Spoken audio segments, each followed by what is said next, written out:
Nakahiga ang batang babae sa operating table. Handa na para sa abortion. May pupuntahan pa ako mamaya sa club. Huwag masyadong mabigat ang gamot, ha? Habang ini-inject ang anesthesia sa katawan, nawalan na ng malay ang babae. Nang matagpuan ulit ang babae, pinatay na siya at pinaghiwa-hiwa ang katawan. Nabubulok na ang mga pira-piraso ng bangkay. Nakalatag na sa loob ng autopsy room ng himpilan ng pulisya. Ito na ang pang-apat na kaso ng pagpatay sa mga babae na nangyari sa Dunglin City.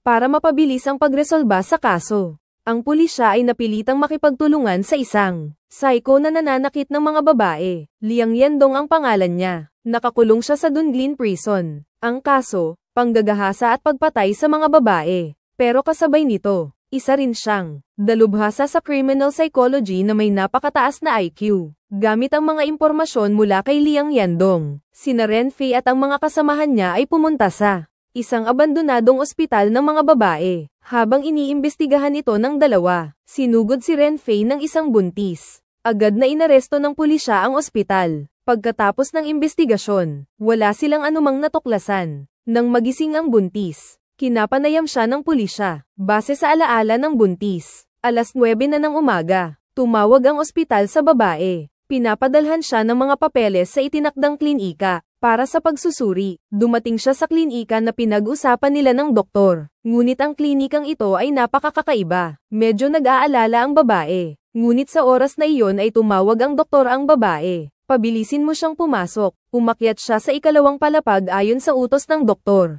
Ngunit sinalakay siya ng doktor mula sa likuran. Ginamit nito ang pampamanhid para mawalan siya ng malay. Nang magising ang babae, handa na siyang operahan ng babaeng doktor. Nangakong iligtas siya at ang kanyang anak. Ngunit nanatiling walang puso ang babaeng doktor. May narinig kaming ingay sa baba, kaya dali-dali nang umalis ang doktor ang babae. Pagkatapos noon, sinugod ng buntis si Renfei. Nang banggitin ko yun, nag-iba na ang reaksyon ng babae. Kaya wala kaming nagawa kundi itigil ang pagtatanong. Pagkatapos, nagtungo kami sa ospital kung saan nagpa-check up ang buntis para mag-imbestiga. Sabi ng nurse, nitong mga nakaraang araw, ang ospital. Hindi siya tinawagan para mag-check up. Mukhang hindi galing sa ospital ang tumawag sa kanya. Pero sigurado ako, na ang salarin ay nasa loob mismo ng ospital. Kung hindi, hindi niya malalaman ang kalagayan ng pasyente. Sinimulang basahin ni Renfei ang mga medical records ng ospital. Isang doktor na nagngangalang Sun Minhui ang pumukaw ng atensyon ni Renfei. Si Sun Minhui ang unang biktima sa kaso ng pagpupugot ng katawan. Para malaman ang katotohanan, muli na namang pinuntahan ni Renfei si Liang Yandong na nakakulong sa kulungan ng Dunglin. Sinuri ni Liang Yandong, dati,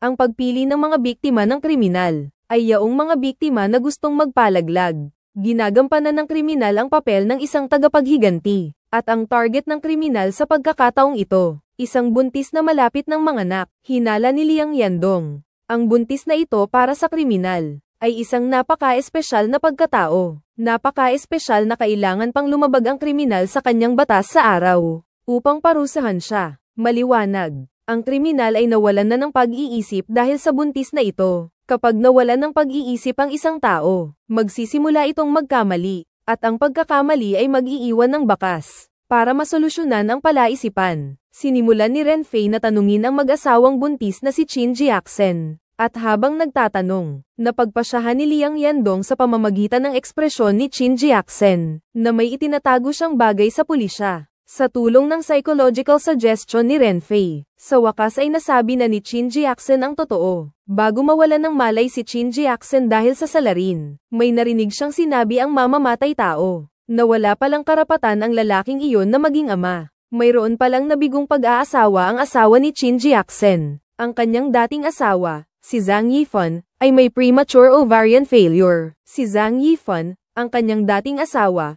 ay may premature ovarian failure. Hindi talaga siya mabubuntis. Dahil dito, si Zhang Yifan ay nagkaroon din ng malubhang sakit sa pag-iisip, at ang ospital kung saan nagtatrabaho si Zhang Yifan ay ang mismong Lushengsheng Hospital kung saan nagpapagamot si Qin Jiaxen. Pagkatapos, agad na binantayan ng pulisya ang tirahan ni Zhang Yifan. Ngunit huli na ang lahat. Nawawala si Zhang Yifan, ngunit ang pulisya ay nakakita sa pinangyarihan ng isang premature baby na nasa loob ng isang incubator.